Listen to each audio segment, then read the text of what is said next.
So the ECR party is very glad to be coming to Ireland. This is the first time that we're doing this in our history, the first time we come here. We are very glad to have joining us MPs coming from the Irish Parliament, the Dáil, from the rural independents, and we are bringing here about 150, 160 delegates coming from all over Europe who are very pleased to be coming here, including members of national parliaments, about 20, and members of the European Parliament, as well as an Italian minister. We discussed questions regarding the new legislation coming in from the European Commission and being voted in the coming months at the European Parliament level, looking at pesticides being a big one. We are looking also at the question of for livestock, the legislation around meat that is produced in labs. We are looking at also questions of energy when it comes to the green economy. What are the possible alternatives that we have? What are pragmatic choices to keep energy at low enough costs for European citizens while also moving towards a more renewable energy mix. I like to think we have a good mix of more critical people and people that are a bit who also understand the difficulty in bringing about legislation for a very wide and diverse territory that is the European Union.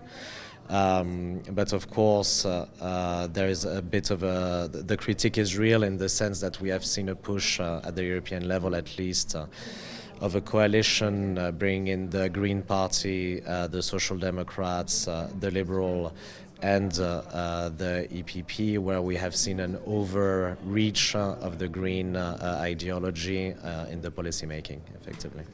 And this indeed is a problem to us because we believe in the great diversity of production that we have, and that we have to incentivize farmers to change and not bury them under a mass of bureaucracy. Yeah. Well, I'm delighted to be here with colleagues from the Rural Independents at the ECR conference, and I want to issue Céad Míle Fáilte to our colleagues from right across Europe and beyond, both politicians and experts in their fields, and of course local Irish people from IFA, Cormac, Lucy, etc.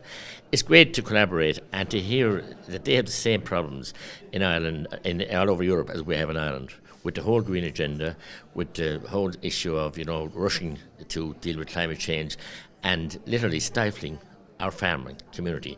And it's happening right across Europe. But when we hear from experts who have travelled to Canada and the United States, they're laughing at us out there. They're still continuing to produce.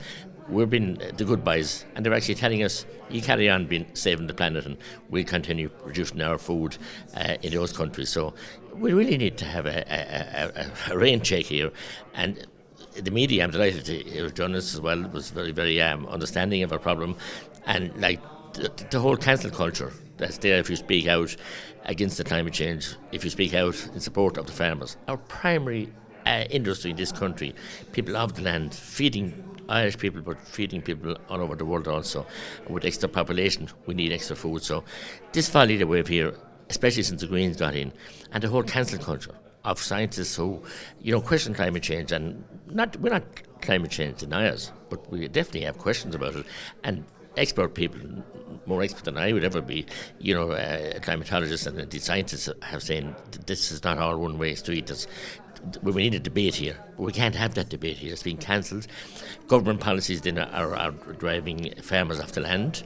The cattle cull, and when we mention it in the Dáil or wherever, we're accused of all kinds of absurdities. So this is very real, and big farmers, and we have it in Tipperary, getting bigger, and small farmers have been pushed off the land. So it's a crisis. As you see, we've only 130,000 farmers roughly in a population of 5.5 million. So we need to assert ourselves.